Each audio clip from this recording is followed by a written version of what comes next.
right, everyone, we're going to continue on with our program. Our guest speaker today is Ms. Ann Villa, Deputy Secretary and Chief Financial Officer of Louisiana Economic Development. Ms. Villa is responsible for critical business functions of all LED departments, including leadership of the agency's management and finance, human resources, performance management, and reporting operations. Prior to her appointment as Deputy Secretary and CFO in 2024, Ms. Villa served LED for 12 years as Undersecretary. Returning home to Louisiana to join LED in 2012, Ms. Villa brought more than 20 years of experience in operations and finance, working in the private sector for rider systems, Exide Technologies, and Scientific Games.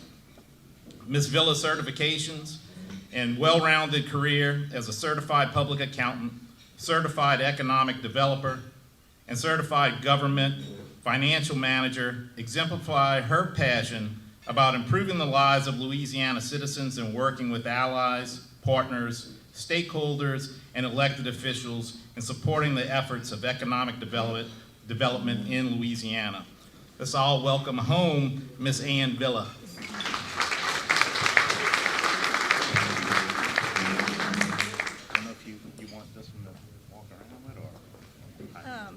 I'll probably just stand up here.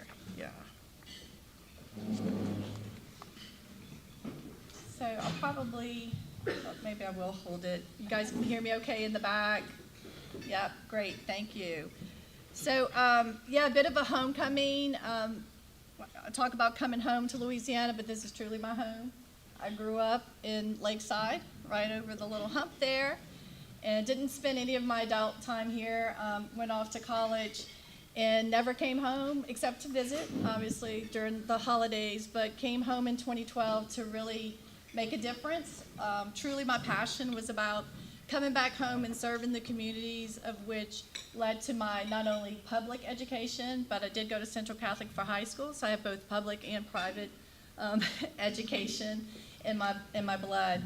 But I'm very humbled by the opportunity to come and talk with you all today. It's hard to believe that I'm celebrating my 40th high school reunion this past year. And so we did come home to Morgan City to celebrate Central Catholic's 40th high school reunion. It was a lot of fun to see a number of our graduating class. There were 42 of us that graduated in that class. Unfortunately, we've lost 2 since then, but it was nice to come home and to visit with everyone because we truly have enjoyed, what we've been able to continue to do in Morgan City for those of us who stayed, and for those of us who come back, what we've been able to do. So I just wanted to take just that little point of personal privilege before I get into the fun stuff of what's happened in the last 18 months of our progress and direction of LED. So when Secretary Bourgeois came and spoke with you all last year, it was right before the Secretary was going to make really some history with the governor, and it was the signing of the Positioning Louisiana to Win bill. That moment reshaped how Louisiana does business. 18 months later, LED has moved from transformation to execution. We're modernizing the state's approach to economic development, we're expanding our partnerships, and we're achieving measurable results. Governor Landry and the legislature challenged us to rethink how Louisiana competes for jobs and investment. And today, LED is delivering on that challenge with focus, speed, and accountability. And I just wanted to kind of point out our leadership team here with Secretary Bourgeois, and we kind of aligned ourselves to be more like the private sector in our leadership. As you can see, we have a lot of chiefs up there. We have our Chief Engagement Officer, which the Secretary, for the first time, had a Chief Engagement Officer to work with our partners and stakeholders and with our companies on everything that we do in economic development. We have Paige Carter, our Chief Business Development Officer. We have Josh Flegg, our Chief Innovation Officer. Chris Casson, Senior Director of Louisiana Growth Network. We have Ileana Leday, our Chief Economic Competitiveness Officer. We have Tedra Cheatham, who is our Executive Director of LED Fast Start, who works with businesses for solutions at their business needs as well as their workforce needs. And we have Chris Deli, who's our Director of Legislative Affairs, Chelsea Harris Dufresne, who is our Chief Marketing Officer, Robin Porter, our Executive Counsel, and Emma Wagner, our Communications Director. So that's our team today. And these are kind of the updates that I'm going to give you. I'm going to talk today about LED's new strategic plan, our 9x90 work plan, and the competitive, as I said, LED is delivering on that challenge with focus, speed, and capability. Using Louisiana to win bill gave LED the tools to operate at the speed of business. It streamlined our approvals, it reduced the red tape, it empowered teams when opportunities would arise. This also created the Louisiana Economic Development Partnership Board, which that brings together the private sector leadership directly into the state's economic strategy and ensuring that our policies reflect the real market conditions. It marked a turning point. Louisiana now competes with purpose and precision, and the results speak for themselves. This has been one of the most productive periods in LED history. So when we went out to do our strategic plan, this is what we heard: time, risk, and money. Priorities were the speed to market when it came to time, and bureaucratic processes were obstacles, and we had a lack of development-ready sites. Additionally, we found out that we needed to reduce the risk.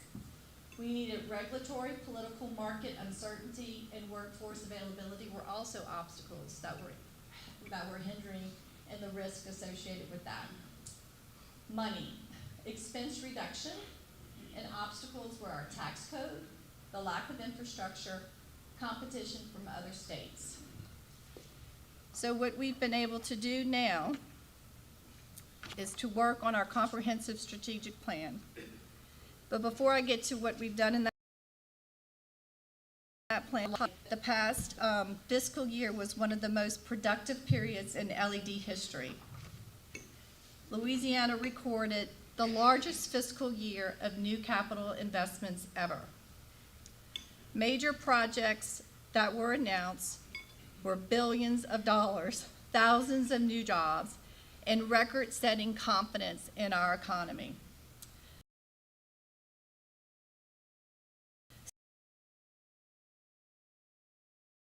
So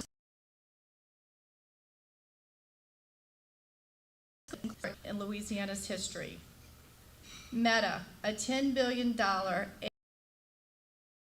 AI data center in Richland Parish,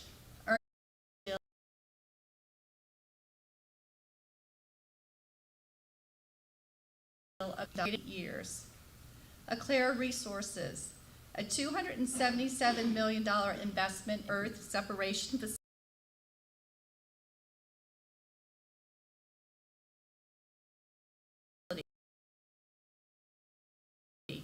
position as a global energy leader. Each of these projects is a place where companies want to build,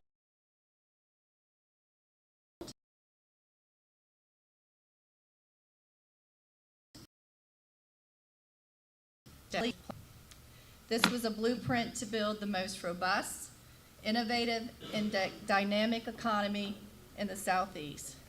The plan organized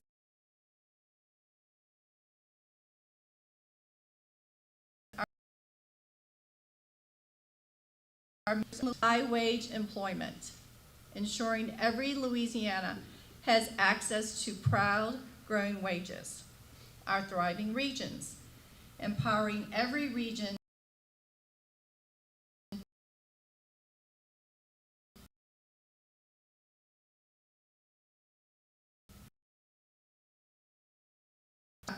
sectors, global impact, expanding Louisiana's role as a national and international economic leader. The plan represents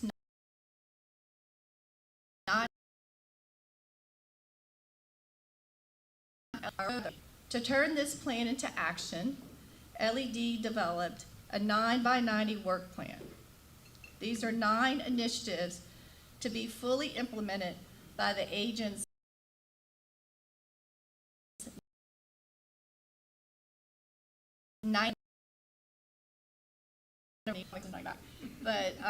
that we've been working at this at the state level for 90 years. Each of the initiatives is designed to accelerate growth, drive accountability.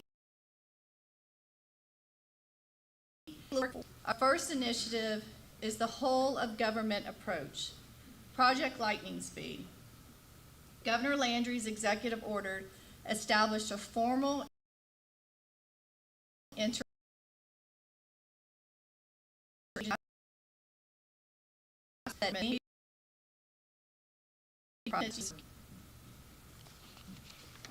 Every agency now has a designated economic development liaison who's ensuring the workforce, permitting,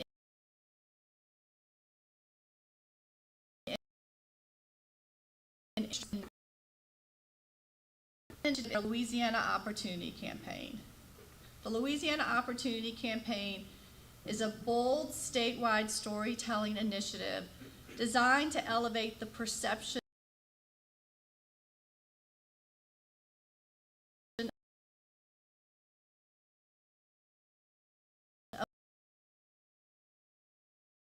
on our strategic plan.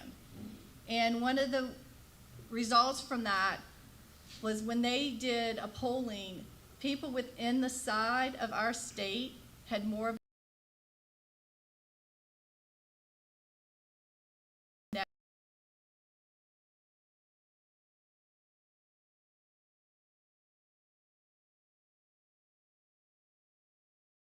negative. Louisiana is a place where business works.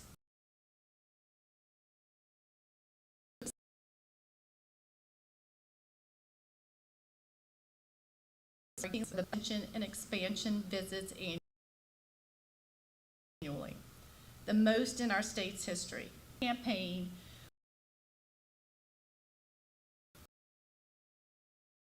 where driver companies and telling their stories. They've met with businesses like Bollinger, Shipyards, and Crosby Energy Services right here in the Bayou region. Companies have opportunities and impact for decades.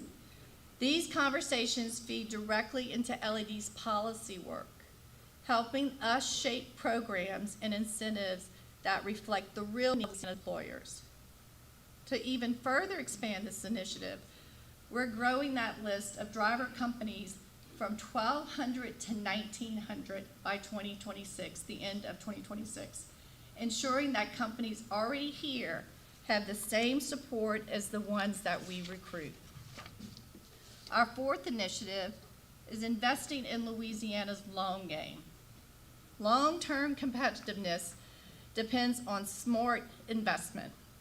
We're executing a $150 million Louisiana Fast Sites program to accelerate the preparation of development-ready locations and to shorten the project timelines, time, risk, and money. That's what businesses are worried about.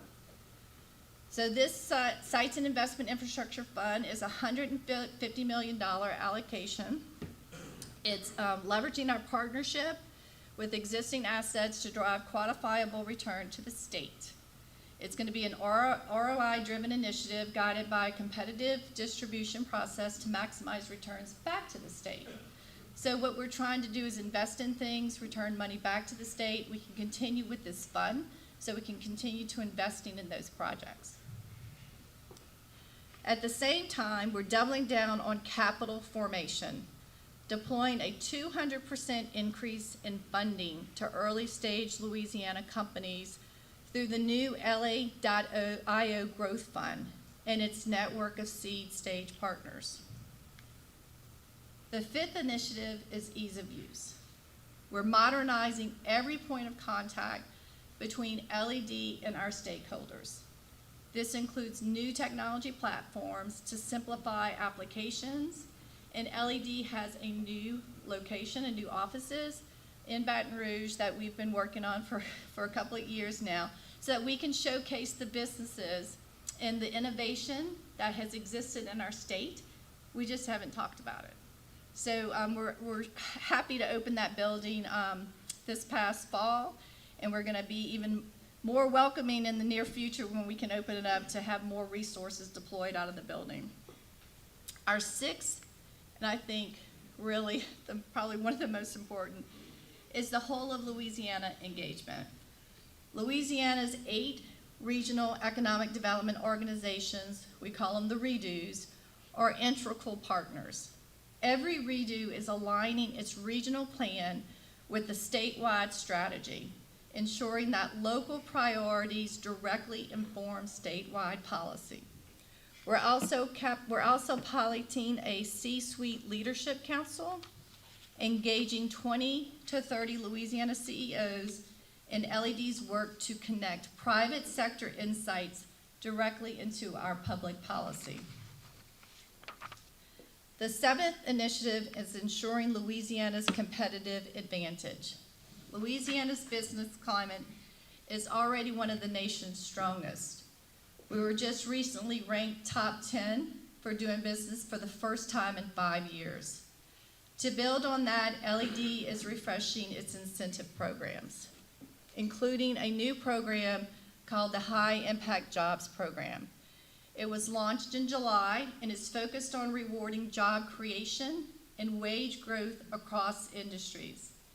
And you probably are familiar with the old Quality Jobs Program that the state had, which sunsetted. This incentive program doesn't replace QJ, Quality Jobs, but it incentivizes companies to create just one job, paying above the parish average wage based on your project location. And the benefit percent is based on wages paid, so higher wages yield a higher, larger benefit. Provides a pathway to ever-growing wages across our state.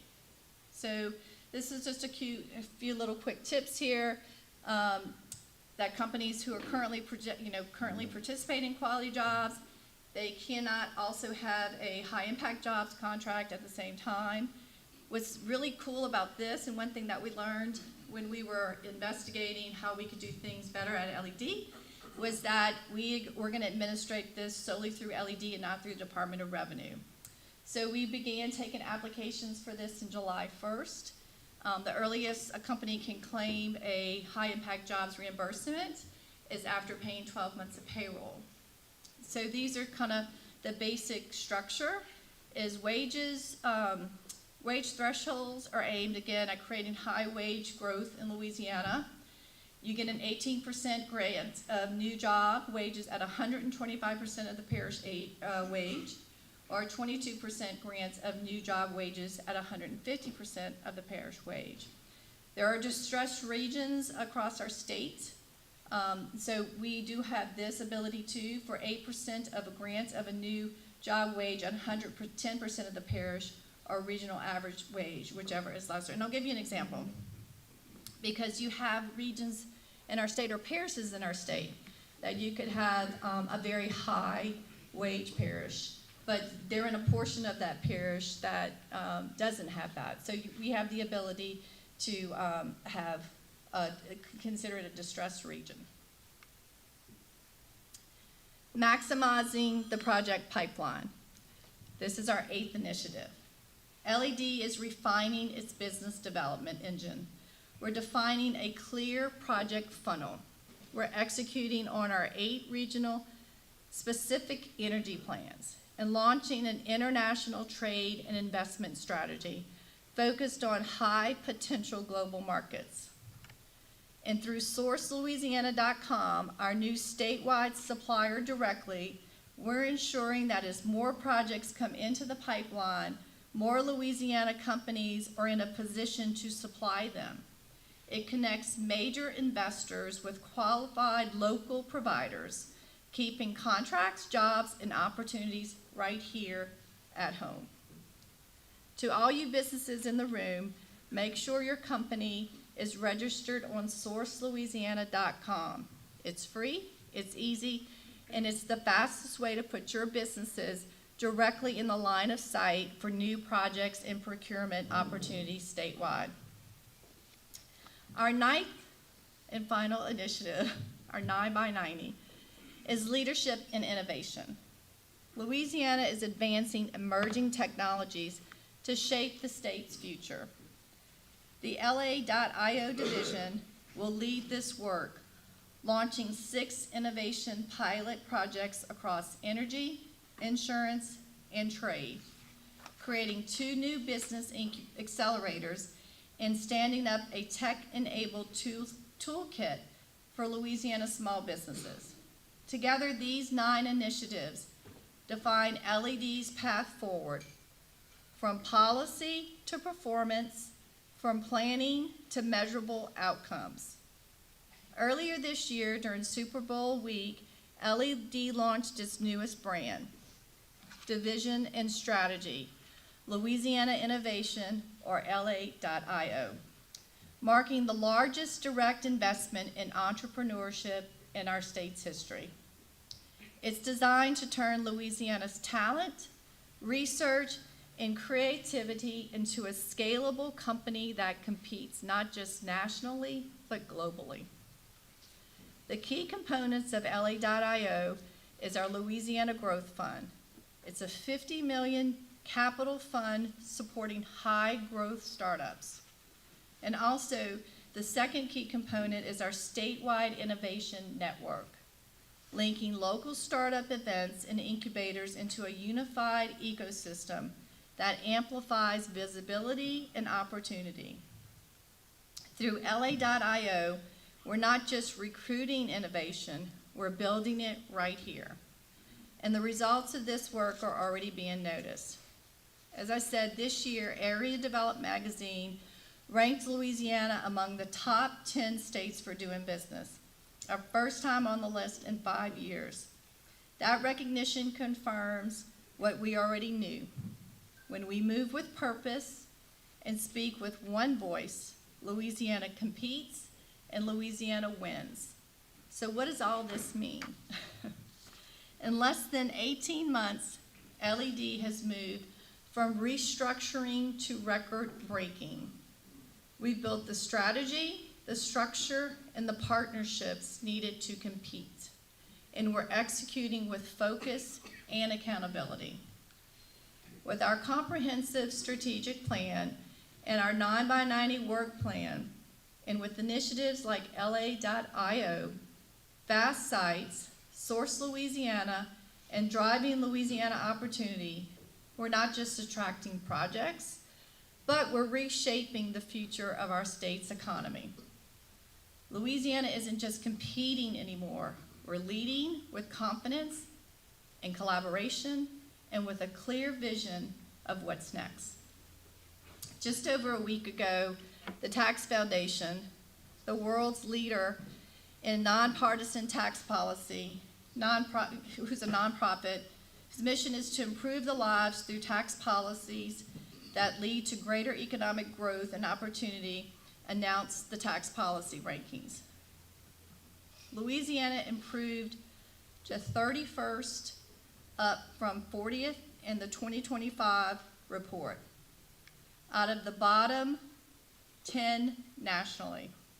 This is Louisiana's best overall ranking since 2011. Louisiana's non-spot jumped 31st from 40th is the largest improvement nationally.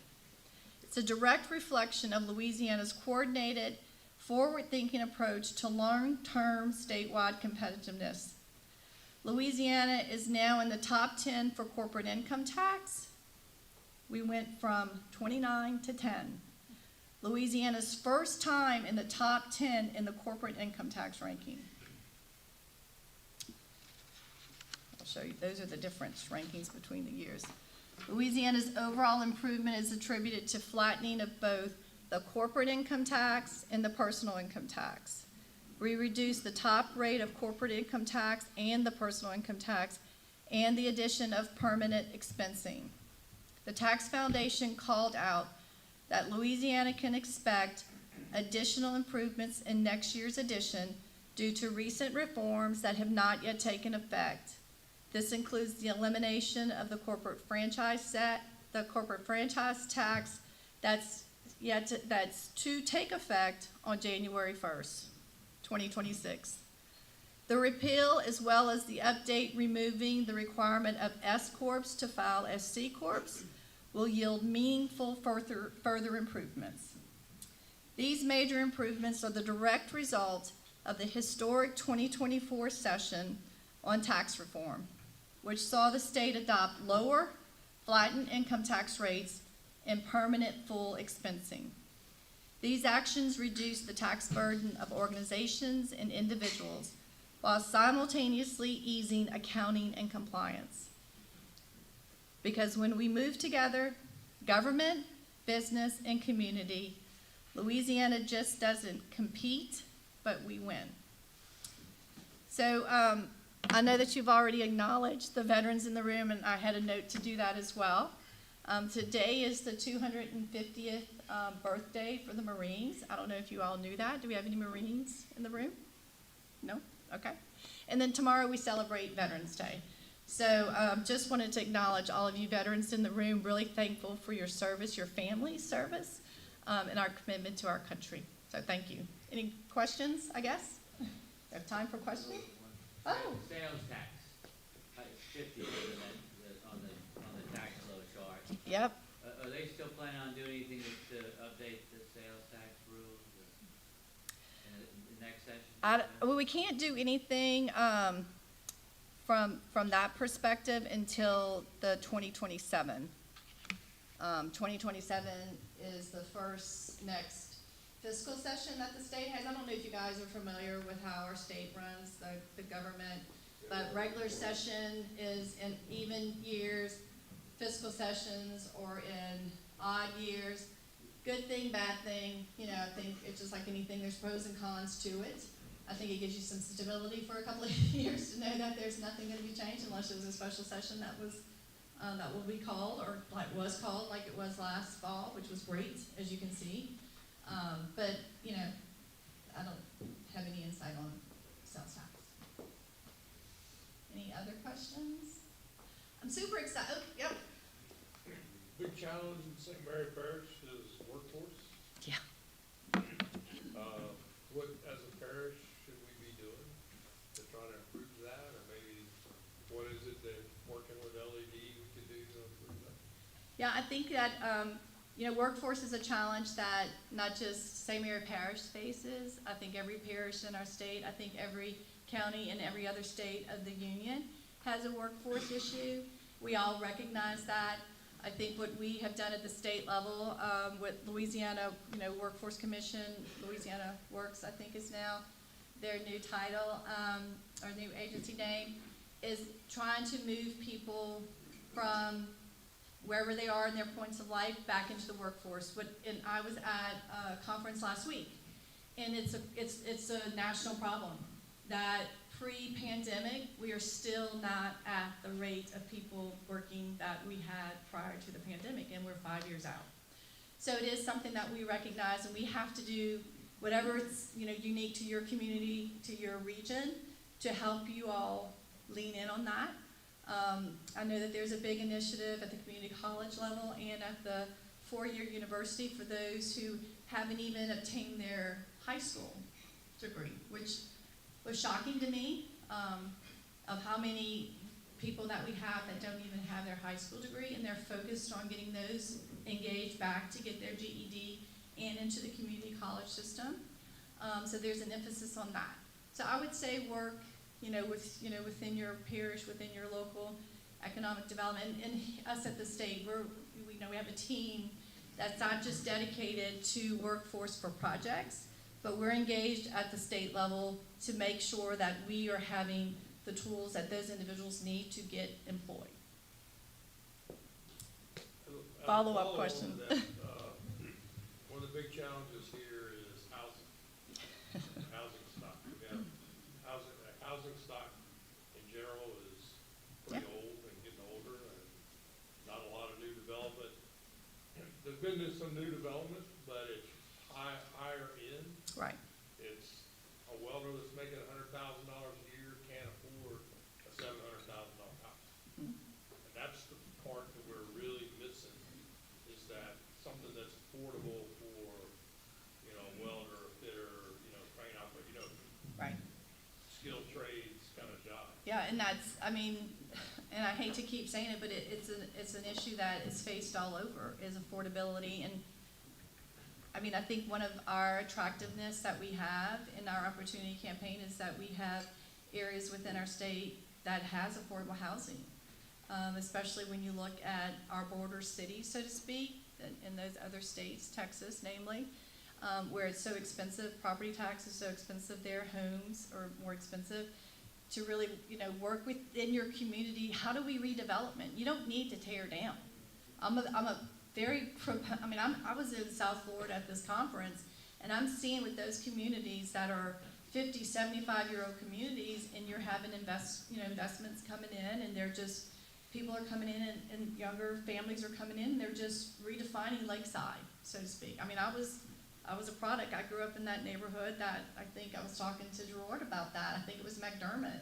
You guys that are older in the room probably know better than me, but I think it was McDermott that helped build that neighborhood because they had, a big operation out here in Amelia. I don't know that you're gonna see industry step in and help with that, just like, I think other major industries have done that in the past where they have like lower interest rates than what you would get on the market. So I think it's gonna take a solution of us all coming around the table with, private sector, public sector, local government, regional government coming together. How do we solve for this? So happy to participate at the state level. We'll follow up with that. Yeah, yeah. I mean, but I do, because I go to the communities across the country. I mean, that's one thing about being in economic development. I can see what other communities are doing. And I really believe that it takes those individuals that have the ties to those communities to make that difference, to step up and let's, form a focus group, a team together, to come together that want to make a difference, that want to see Morgan City, want to see the surrounding parish cities, obviously excel in this, what I'm calling a very transformative period in our state's history. We are so poised for opportunity and growth like we've never been before, especially with all the tax reform that's been done. So I really feel as though it's our opportunity to seize, and we have to come together in partnership and to lean in on some of these things that we need to overcome, like workforce and housing. Any other questions? Yes. What were the 8 regions?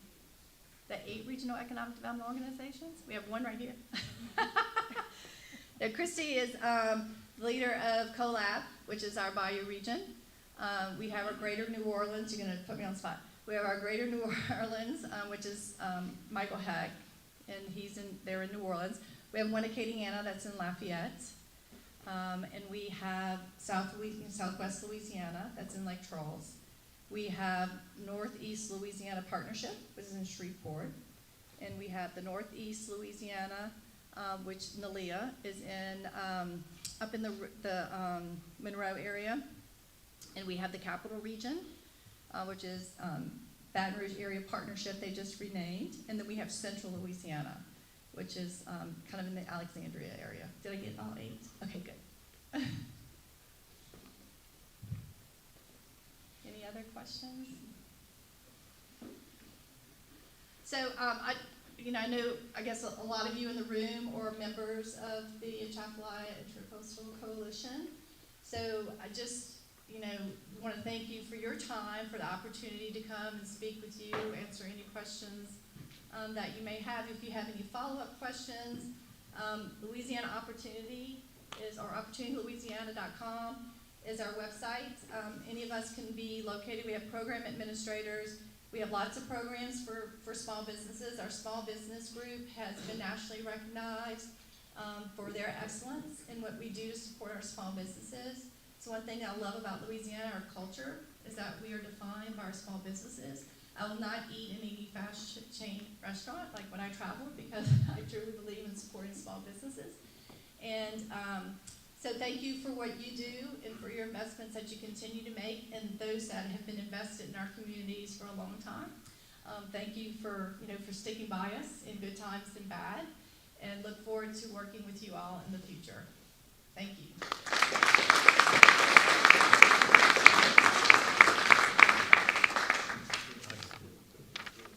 Thank you. Thank you, Ms. Ann. Thank you very much. And just for your information, we are in the Bayou region. That's our region, the Bayou region. Our next meeting will be December the 8th. Michael Hike, District Attorney, or District Attorney for the 16th Judicial District, will be our speaker. Thank you very much, and have a safe trip home.